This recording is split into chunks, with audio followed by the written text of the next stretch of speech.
Sanju Samson know the Sanju Samson. ఈరోజు the Sanju Samson ఆట చూసిన తర్వాత నా మైండ్లో వచ్చిన ఫస్ట్ ఫ్రేజ్ ఏంద్రా అంటే form is temporary, class is permanent. Cinema భాషలో చెప్పాలంటే ఆయా షేర్. Yes, what a beautiful innings, brilliant innings. So ఈ ఇన్నింగ్స్ లైఫ్ లాంగ్ సంజు శాంసనే కాదు, క్రికెట్ లవర్స్, ఇండియన్ క్రికెట్ లవర్సే కాదు, వరల్డ్ వైడ్ క్రికెట్ లవర్స్ అందరూ చెరిష్ చేస్తారు. అలాంటి ఇన్నింగ్స్ ఇది. ఈ ఇన్నింగ్స్ గురించి గట్టిగా మాట్లాడదాం.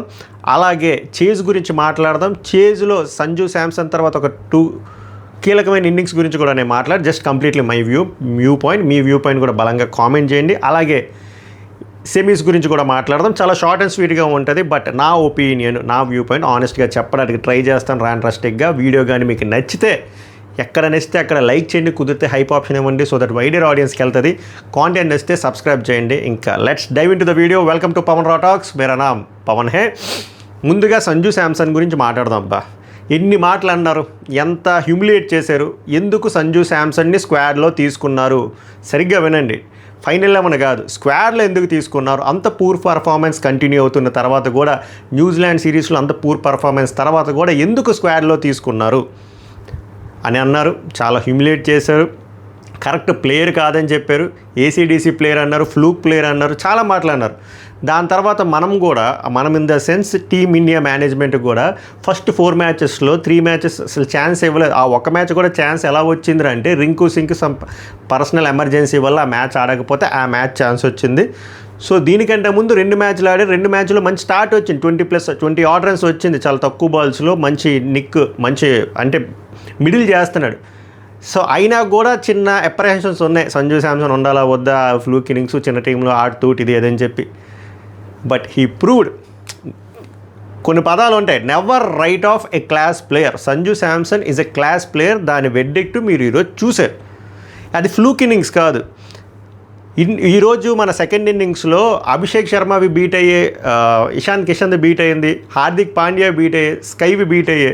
సంజు శాంసన్ ఎక్కడ బీట్ అవ్వలేదు.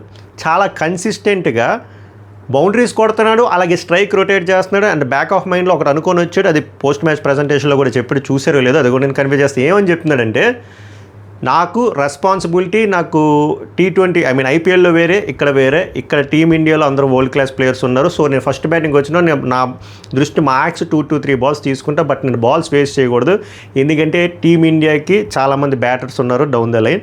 సో ప్రతి బాలు కౌంటే. బట్ సెకండ్ ఇన్నింగ్స్ ఆడినప్పుడు మనం చాలా జాగ్రత్తగా ఆడాలి, నా రోల్ వేరేలా ఉంటుంది అని చెప్పాడు. అలానే ఈరోజు ఆడాడు. సెకండ్ ఇన్నింగ్స్లో అలాగా బాల్ వేస్ట్ అయిపోతే ఫస్ట్ నుంచి కొట్టుకోవాలి వెళ్ళిపోతాను కాకుండా ఒక సీనియారిటీ చూపించాడు, తన క్లాస్ చూపించాడు, తన వికెట్స్ పడుతున్న ఆ ప్రెజర్ హ్యాండిల్ చేసి స్ట్రైక్ రొటేట్ చేసుకుంటూ ఆడాడు. చూసారా? That is what a class player does. That is what a senior player does. That is what Sanjay Samson did. So అదే జరిగింది. అందుకే ఇప్పుడు మనము క్లాస్ ప్లేయర్స్ని, ఎక్స్పీరియన్స్డ్ ప్లేయర్స్ని మనం కొంచెం బ్యాక్ చేయాలి. అఫ్కోర్స్ వాళ్ళకి కూడా రఫ్ డేస్ ఉంటాయి. క్రికెట్ అంటే క్రికెట్లో అలానే ఉంటుంది. మీకు చిన్న ఎగ్జాంపుల్ ఇస్తా చూడండి. 2011 వరల్డ్ కప్ అయినప్పుడు యువరాజ్ సింగ్ దాని ముందు 2010 to 2011 స్టార్టింగ్ వరకు చాలా వరస్ట్ ఫామ్లో ఉన్నాడు, వరస్ట్ ఫేజ్లో కూడా ఉన్నాడు. ఇంజురీస్ అయ్యే ఫామ్లో లేడు, సరిగ్గా ఆడట్లేదు.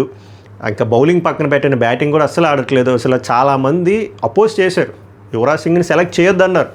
What happen? Rest is history. Yuvraj Singh వచ్చాడు, 356 రన్స్ కొట్టాడు, 15 వికెట్స్ తీసుకున్నాడు, ప్లేయర్ ఆఫ్ ద టోర్నమెంట్ అయ్యాడు. ఇండియా 2011 వరల్డ్ కప్ గెలవడానికి one of the main reasons అయ్యాడు. ఒకవేళ డ్రాప్ చేసి ఉంటే ఇండియా వరల్డ్ కప్ గెలుద్దునా కదా? Same thing applies here Sanju Samson. Not only Sanju Samson, class ప్లేయర్స్కి, ఎక్స్పీరియన్స్డ్ ప్లేయర్స్కి మనం కొంచెం బ్యాక్ చేయాలి. వస్తే ఆఫ్ డేస్ వస్తే, ప్రతి మనిషికి ఆఫ్ డేస్ వస్తే మనం బ్యాక్ చేయాలి. బ్యాక్ చేశారు టీమిండియా మేనేజ్మెంట్, మంచిగా బ్యాక్ చేసి ఆపర్చునిటీ ఇచ్చారు. చూసారా? ఈరోజు మ్యాచ్ చాలా వర్కౌట్ అయింది. ఎస్పెషల్లీ ఆ లెఫ్ట్ రైట్ కాంబినేషన్ మనకి చాలా చాలా ఇంపార్టెంట్. ఎందుకంటే మనకి లెఫ్ట్ హ్యాండర్స్ ఎక్కువైపోయి స్టార్టింగే రైట్ హ్యాండర్స్ లేకుండా ఓపెనింగే ఇషాన్ కిషన్ అండ్ అభిషేక్ శర్మ అది వర్కౌట్ అవ్వట్లేదు. అండ్ అభిషేక్ శర్మ కూడా కొంచెం ప్రెజర్లో ఉండి అవుట్ ఆఫ్ ఫామ్లో ఉండడం వల్ల వర్కౌట్ అవ్వలేదు. ఎప్పుడైతే సంజు శాంసన్ తెచ్చారో ఆ బ్యాలెన్స్ కుదిరింది. ఈరోజు మ్యాచ్ మీకు క్లాసిక్ ఎగ్జాంపుల్. ఆ లెఫ్ట్ రైట్ అది పర్ఫెక్ట్గా వర్కౌట్ అయింది.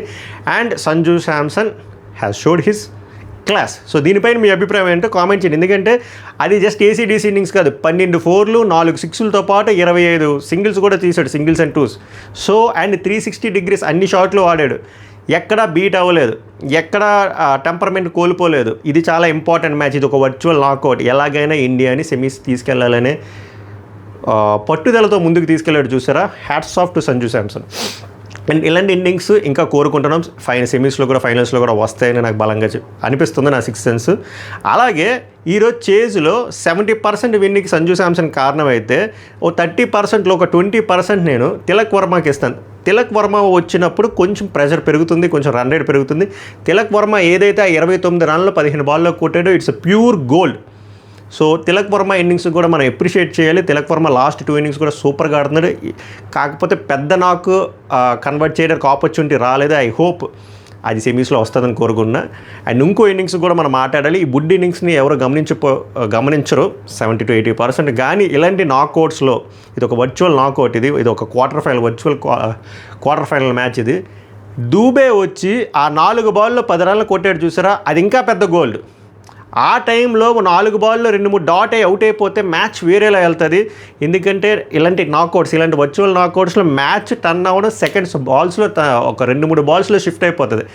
సో దూబే అది బైస్ వల్ల 10 రాలేదు, 8 రన్స్ అని చూపిస్తున్నారు. కానీ చూపించడం ఇన్ ద సెన్స్ బ్యాట్లో వచ్చింది 8 రన్లు అయినా శివం దూబే ద్వారా వచ్చేది ఆ 10 రన్లు ఉన్నాయి, అది gold.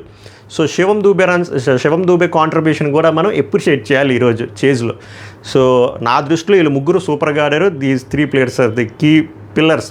First 70% credit we have to give to Sanju Samson, next gold Tilak Varma, next Dubey.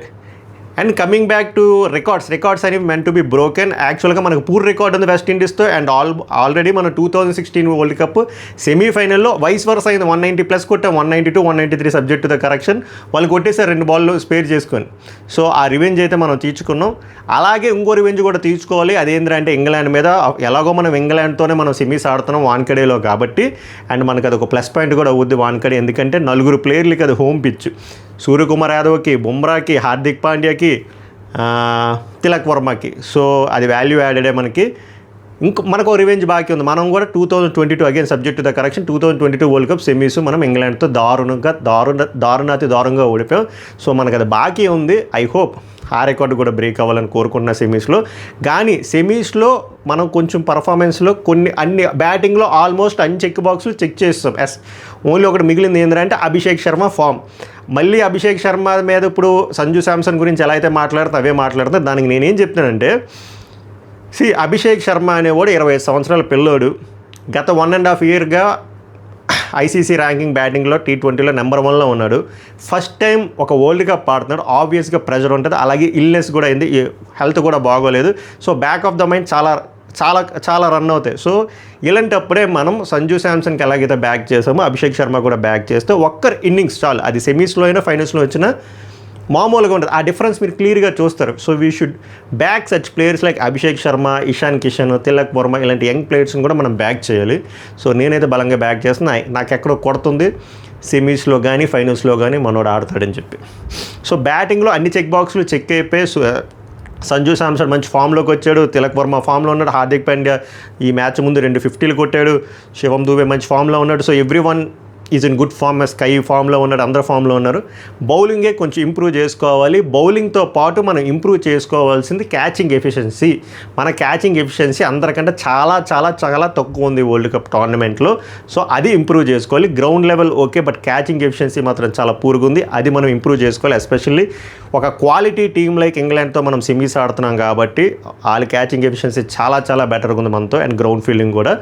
So మనం వాళ్ళతో ధీటుగా ఆడి వాళ్ళ మీద విన్ అవ్వాలి అంటే మన క్యాచింగ్ ఎఫిషియన్సీ అయితే మనం ఇంప్రూవ్ చేసుకోవాలి. బ్యాటింగ్ ఎఫిషియన్సీ అయితే పర్ఫెక్ట్గా ఉంది. బౌలింగ్ కొంచెం ఇంప్రూవ్ చేసుకుంటే ఖతం, టాటా, బై. ఈరోజు కమింగ్ టు ద చేజ్ ఇంకో బ్యూటిఫుల్ థింగ్. ఒక 10% స్టార్టింగే ఎడ్జ్ ఎక్కడొచ్చిందిరా అంటే టాస్ గెలిచి మనం చేజింగ్ తీసుకున్నాం చూసారా. కోల్కతాలో చేజింగ్కి మంచి రికార్డు ఉంది. Quick out field and zoo పడ్డానికి ఛాన్స్ ఉంది. అలాగే పడింది. సో అది మనకి అడ్వాంటేజ్ అయింది, వాళ్ళకి డిసడ్వాంటేజ్ అయింది. సో అలాగే ముంబైలో కూడా జూ పడ్డానికి ఛాన్స్ ఉంది. ముంబైలో కూడా చేజ్ బాగుంటుంది. సో ముంబైలో కూడా టాస్ గెలిస్తే ఆల్మోస్ట్ చేజే చేస్తారు. ఒకవేళ టాస్ గెలకపోయినా కూడా ఛాన్స్ ఉంది, ఎందుకంటే అక్కడ 4 ప్లేయర్స్కి హోమ్ పిచ్ కాబట్టి. సో బట్ సెమీఫైనల్ అనేది చాలా గట్టిగా ఉంటుంది ఇంగ్లాండ్తో. ఎందుకంటే ఇంగ్లాండ్ చాలా కొంచెం పూర్ నోట్లో స్టార్ట్ చేసిన ఆల్ ప్లేయర్స్ కూడా అందరూ బ్యాక్ టు ఫామ్ వచ్చారు కాబట్టి మంచి మ్యాచ్ మనం చూడబోతున్నాం. సో మీ ప్రివ్యూస్, మీ సజెషన్స్ ఏంటో చెప్పండి. ఇంగ్లాండ్తో మనం సేమ్ స్క్వాడ్తోనే వెళ్ళాలా, లేకపోతే అటు ఇటు చిన్న చేంజ్ ఏమైనా బౌలింగ్ లైనప్లో చేంజెస్ చేయాలా, ఫస్ట్ బ్యాటింగ్ తీసుకోవాలా, సెకండ్ బ్యాటింగ్ తీసుకోవాలా, అండ్ ఈరోజు మ్యాచ్ పైన మీ వ్యూ పాయింట్స్ ఏంటి, సంజు శాంసన్ తర్వాత ఎవరు కీలకమైన ఇన్నింగ్స్ ఆడారు, అండ్ మనం ఏ ఆస్పెక్ట్స్లో ఇంప్రూవ్ అవ్వాలన్నది కూడా బలంగా కామెంట్ చేయండి. సో దిస్ ఈజ్ మై రా opinion regarding this match. So me opinion కూడా కామెంట్ చేయండి. మళ్ళీ నెక్స్ట్ టాపిక్లో నెక్స్ట్ వీడియోలో కలుద్దాం. సభకు నమస్కారం, ధన్యవాదాలు.